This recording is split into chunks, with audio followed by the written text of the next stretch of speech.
नमस्कार मित्रांनो, success English speaking A to Z या आपल्या यूट्यूब चॅनलवर आपणा सर्वांचे स्वागत आहे.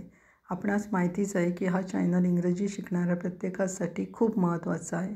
त्याप्रमाणे आम्ही प्रयत्न करत आहोत आणि पुढेही आम्ही आमचे प्रयत्न असेच चालू ठेवणार आहोत. तुम्ही जर आजच आमच्या चॅनलवर आला असाल तर तुम्ही आमच्या पूर्वीचे व्हिडिओ बघा आणि स्टेप बाय स्टेप करत करत इथपर्यंत या, म्हणजे तुम्हाला व्यवस्थित लक्षात येईल. आणि अजूनपर्यंत जर तुम्ही आमच्या चॅनलला सबस्क्राईब केला नसेल तर प्लीज आमच्या चॅनलला सबस्क्राईब करा, म्हणजे जे व्हिडिओ आम्ही अपलोड करू त्यावेळी तुम्हाला नोटिफिकेशन मिळून जाईल. त्याचप्रमाणे आमचा चॅनल हा स्पेशली इंग्रजी स्पीकिंगसाठीच आहे असं नाही, इंग्रजी स्पीकिंगसाठी आहेच, प्लस तुम्हाला शालेय शिक्षणाच्या विद्यार्थ्यांना, कॉलेजच्या विद्यार्थ्यांना, त्याचप्रमाणे स्पर्धा परीक्षांच्या विद्यार्थ्यांना पण खूप उपयुक्त आहे. कारण आमचा चॅनल हा ग्रामॅटिकली पण परिपूर्ण असा चॅनल आहे. ज्यांना इंग्रजी भाषा शिकायची आहे ते पण आमच्या चॅनलवर येऊन इंग्रजी भाषा व्यवस्थित शिकू शकतात. आमच्या चॅनलला एज लिमिट अशी काही नाही आहे, म्हणजे छोट्यांपासून मोठ्यांपर्यंत सर्वजण आमच्या चॅनलचा वापर करून इंग्रजी व्यवस्थित शिकू शकतात. त्यामुळे तुम्ही आमच्या चॅनलच्या व्हिडिओंना जास्तीत जास्त शेअर करा, लाईक करा आणि सबस्क्राईब केलं नसेल तर नक्की सबस्क्राईब करा. शेअर करायला अशासाठी सांगतो आहे कारण त्याच्यामुळे जे तुमचे मित्रमैत्रिणी आहेत, प्रियजन आहेत, त्यांना पण याचा फायदा होऊन जाईल आणि त्यांना पण इंग्रजी शिकता येईल. त्यामुळे इग्नोर करू नका, प्लीज सबस्क्राईब आवर चॅनल. चला तर मग आता आपण भाग बघणार, डायरेक्टली व्हिडिओकडे वळूया. लास्ट काही व्हिडिओजमध्ये म्हणजे आपण भाग 19पर्यंत बघितलेले आहेत, महत्त्वाची वाक्य भाग 19. आता महत्त्वाची वाक्य भाग 20 म्हणजे 20वा भाग बघणार आहोत. चला तर मग आता वाक्य बघायला सुरुवात करू. पहिलं बघा, ट्रेन सुटायला अजून 1 तास बाकी आहे. ट्रेन सुटायला अजून 1 तास बाकी आहे. वाक्य कसं आहे ना, there is still an hour for the train to depart. There is still an hours for the train to depart म्हणजे ट्रेन सुटायला अजून किती, 1 तास बाकी आहे. त्याच्यानंतर दुसरं वाक्य, घाई करा, ट्रेन थोड्या वेळासाठी इथे थांबते. घाई करा, ट्रेन थोड्या वेळासाठी इथे थांबते. इंग्रजीत कसं वाक्य येणार, घाई करासाठी hurry up, the train stops here for a short time. The train stops here for a short Times म्हणजे स्टॉप्स म्हणजे थांबते थोड्या वेळांसाठी, शॉर्ट टाईमसाठी. त्याच्यानंतर नेक्स्ट तिसरं वाक्य, वाटेत आमची गाडी पंक्चर झाली. वाटेत आमची गाडी पंक्चर झाली. वाक्य कसं येणार, our car was punctured on the way. Our car was punctured on the way म्हणजे वाटेत आमची गाडी पंक्चर झाली. त्याच्यानंतर चौथं वाक्य, कामगार मालवाहू जहाजावरून माल उतरवित आहेत. कामगार मालवाहू जहाजावरून माल उतरवित आहेत. वाक्य कसं येणार, आता कामगार म्हणजे the workers. The workers are unloading the cargo. The workers are unloading the cargoes.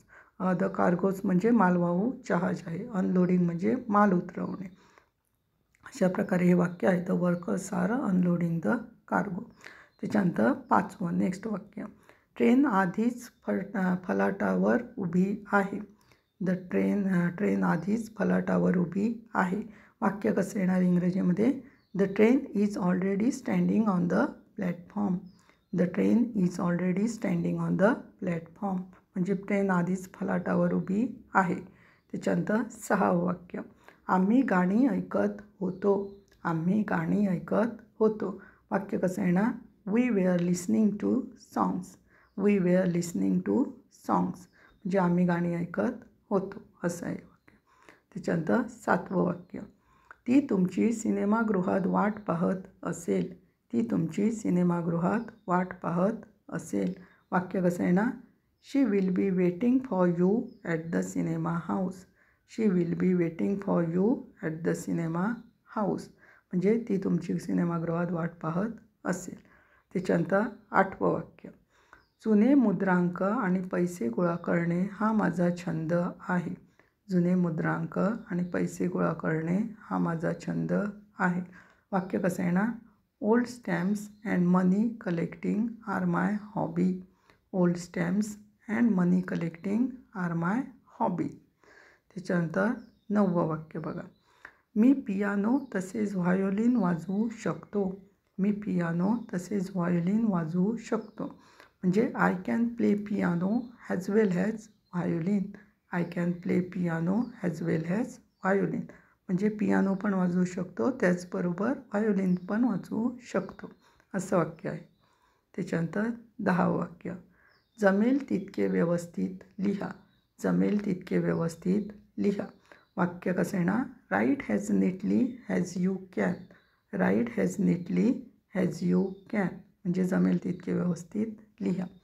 त्याच्यानंतर 11वं वाक्य बघा, आपापसातील मतभेद विसरा. आपापसातील मतभेद विसरा. वाक्य कसं आहे ना, sink your differences. Sink your differences म्हणजे आपापसातील मतभेद विसरा. त्याच्यानंतर 12वं वाक्य बघा, सकाळी आणि संध्याकाळी फिरायला जा. सकाळी आणि संध्याकाळी फिरायला जा. वाक्य आहे ना, go for a walk in the morning and evening. Go for the walk in the morning and evening म्हणजे सकाळी आणि संध्याकाळी. त्याच्यानंतर नेक्स्ट आहे 13वं वाक्य, जेवणानंतर दात घासणे. जेवणानंतर दात घासणे किंवा दात घासा. वाक्य कसं आहे ना, brush your teeth after a meal. Brush your teeth after a meal म्हणजे जेवणानंतर दात घासा. त्याच्यानंतर नेक्स्ट बघा, तुमचे वाद मिटवा. तुमचे वाद मिटवा. वाक्य कसं आहे ना, patch up your disputes. Patch up your disputes. Disputes म्हणजे वाद मिटवणे असं आहे. त्याच्यानंतर 15वं वाक्य बघा, तुमचे वर्तन सुधारा. तुमचे वर्तन सुधारा. वाक्य कसं आहे ना, improve your behaviour. Improve your behaviour म्हणजे तुमचे वर्तन सुधारा. त्याच्यानंतर 16वं वाक्य, आपले अन्न चांगले चावा. आपले अन्न चांगले चावा म्हणजे जे आपण फूड खात आहोत ते व्यवस्थित चावून खावा असं आहे ते. वाक्य कसं येणार इंग्रजीमध्ये ते, चू युअर फूड वेल. चू युअर फूड वेल म्हणजे आपले अन्न चांगले चावा. त्याच्यानंतर 17वं वाक्य, घट्ट धरून ठेवा. घट्ट धरून ठेवा. वाक्य कसं आहे ना, होल्ड फर्मली. होल्ड फर्मली म्हणजे घट्ट धरून ठेवा. त्याच्यानंतर 18वं वाक्य, तो अप्रामाणिक आहे. तो अप्रामाणिक आहे. वाक्य कसं आहे ना, he is a dishonest person. He is a dishonest person. Honest म्हणजे प्रामाणिक, तिच्या विरुद्ध आहे अप्रामाणिक म्हणून डिसऑनेस्ट आलेलं आहे. पर्सन म्हणजे मनुष्य. तो अप्रामाणिक आहे म्हणजे he is a dishonest person. त्याच्यानंतर 19वं वाक्य, मेहनती व्हा. मेहनती व्हा. मेहनती व्हा म्हणजे बी हार्डवर्किंग. बी हार्डवर्किंग म्हणजे मेहनती व्हा असं आहे. त्याच्यानंतर 20वं वाक्य, योग्य माहिती नमूद करा. योग्य माहिती नमूद करा. वाक्य कसं आहे ना, mention the correct information. Mention the correct information म्हणजे योग्य माहिती नमूद करा. अशा प्रकारे ही 20 वाक्य आहेत. ही पण खूप महत्त्वाची आहेत आणि आपल्याला सरावासाठी आता इंग्रजी म्हटलं तर प्रत्येक वाक्य महत्त्वाचंच असतं, कारण केव्हा कुठलं वाक्य वापरायला पाहिजे हे वापरावं लागेल हे आपण काही सांगू शकत नाही, कारण कुठल्याही वेळी कुठलंही वाक्य आपल्याला वापरता आलं पाहिजे, त्याच्यासाठी आपण तयार असायला पाहिजे. म्हणून ही वाक्य दिलेली आहेत आणि ही वाक्य आहेत ती अशीच वाक्य नाही आहेत, खूप इम्पॉर्टंट वाक्य आहेत, तुम्हाला यूज होणारी अशीच वाक्य दिलेली आहे. त्याच्यामुळे व्यवस्थित लक्ष देऊन करा. तुम्हाला अजून पण माहिती हवी असेल तर तुम्ही आमच्या सोशल मीडिया प्लॅटफॉर्म्सला भेट देऊ शकता. तुम्हाला माहिती असेलच की आमचं फेसबुक पेज आहे इंग्लिश स्पीकिंग विथ स्वप्नील, स्मिताचा भाऊ. त्याच्यावर पण आमची बरीचशी माहिती दिलेली आहे. त्याचप्रमाणे व्हिडिओज आहेत, फोटोज दिलेले आहेत, वर्ड्स आहेत. त्याचप्रमाणे आम्ही सेंटेन्सेस पण देत असतो. त्याच्यामुळे तिथे तुम्हाला ओव्हरऑल सगळं पॅकेज तुम्हाला तिथे मिळून जाईल. त्यामुळे फेसबुक पेजला आमच्या फॉलो आणि लाईक करायला विसरू नका. नक्की भेट द्या. त्याचप्रमाणे प्रतिलिपी अकाउंट पेज पण आहे आमचं स्मिताचा भाऊ म्हणून. तिथे पण आम्ही कथा, सिरीज असे आम्ही भाग वगैरे देत असतो.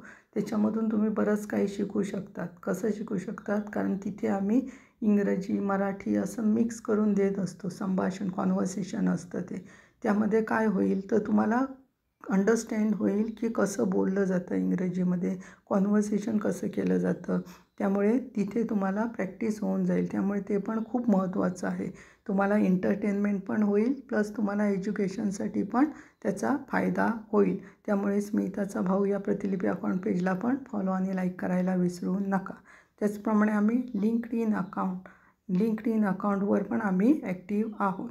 एन स्वप्नील स्मिताचा भाऊ असं लिंक्डइन अकाउंटचं ते नाव आहे.